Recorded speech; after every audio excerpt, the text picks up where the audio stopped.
Hi guys, Coach Frisk here. Just checking in for the week, seeing how you guys are all doing. Have a couple of articles to link for you and wanted to fill you in on what's been going on with me.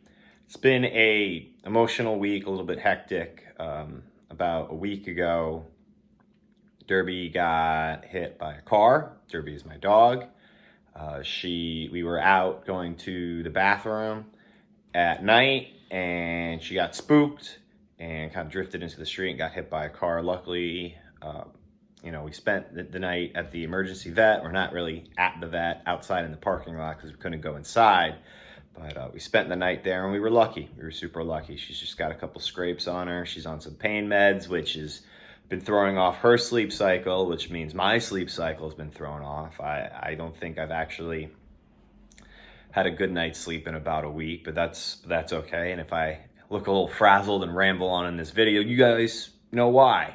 It's been an interesting week, but everything's good now, and it gives you pause, and you can be thankful for what you've got. And I don't need to tell that to you guys. Everybody is in a moment right now, in a situation right now where we take real perspective on what we have and what we're blessed with. And it's easy to take certain things for granted.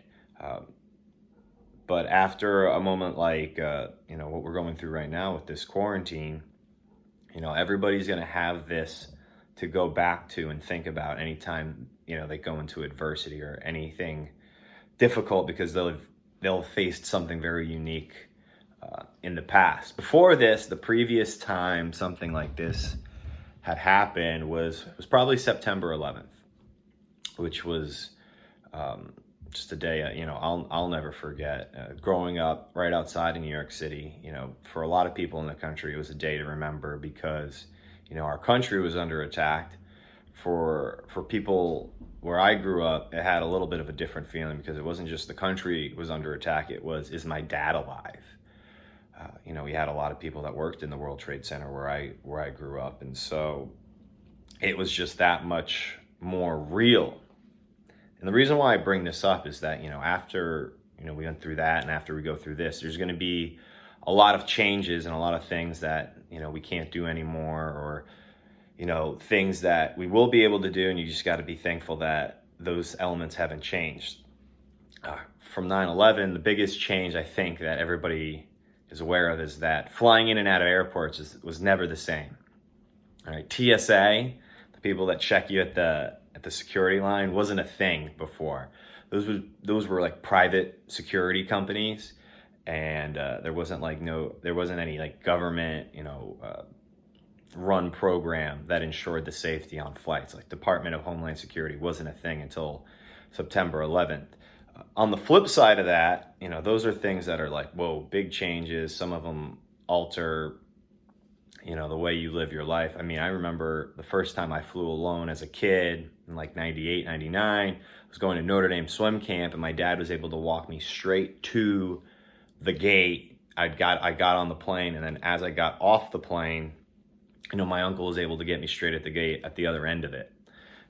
You can't do that anymore. You can't be at that gate unless you've got a plane ticket. And so things like that have changed forever, but there are a lot of good things that came out of that too. I'd mentioned I grew up right outside of New York City in a pretty nice suburb, an area where you didn't need to enroll in the military. You didn't need to, the road for you was not cleared and easy, but you certainly had a head start on a lot of people.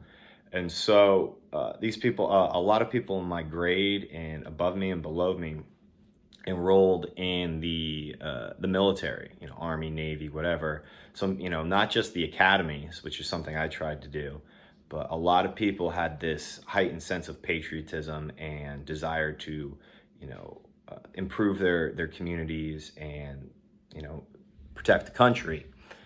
So that was really big in that moment. It was this organic, genuine growth of kind of general goodness that happened with all these people, deciding that they wanted to serve.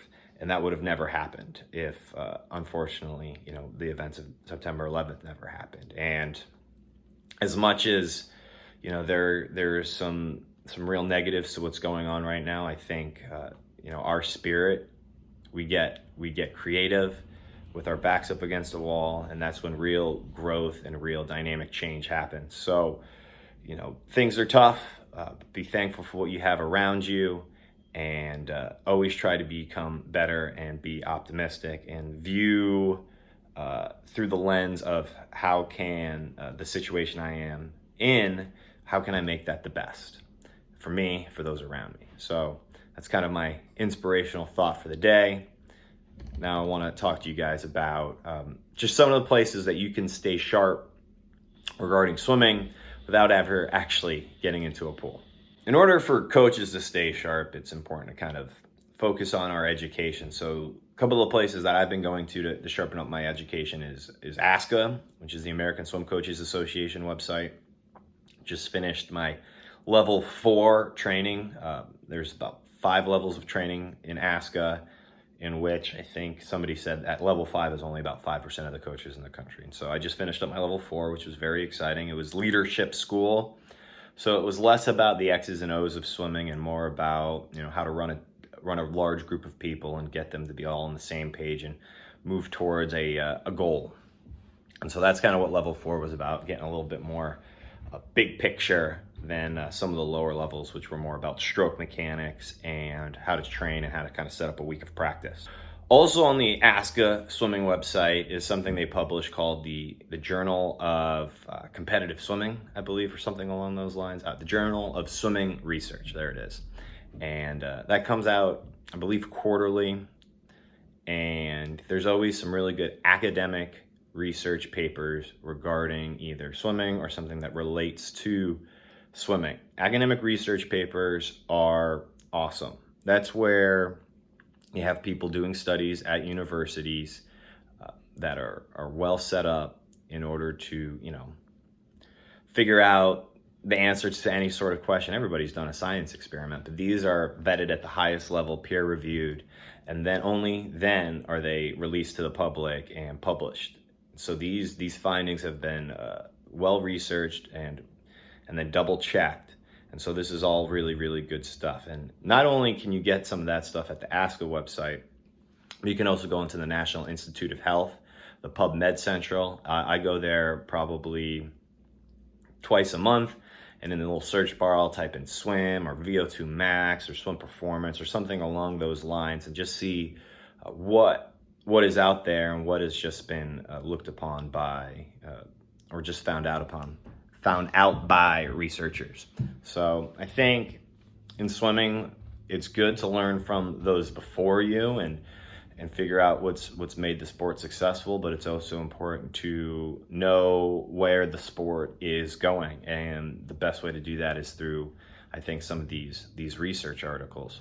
A site that not only will link you to some of these research articles, but will also do a great job of digesting a couple and putting it into one article for you to read is Swimming Science.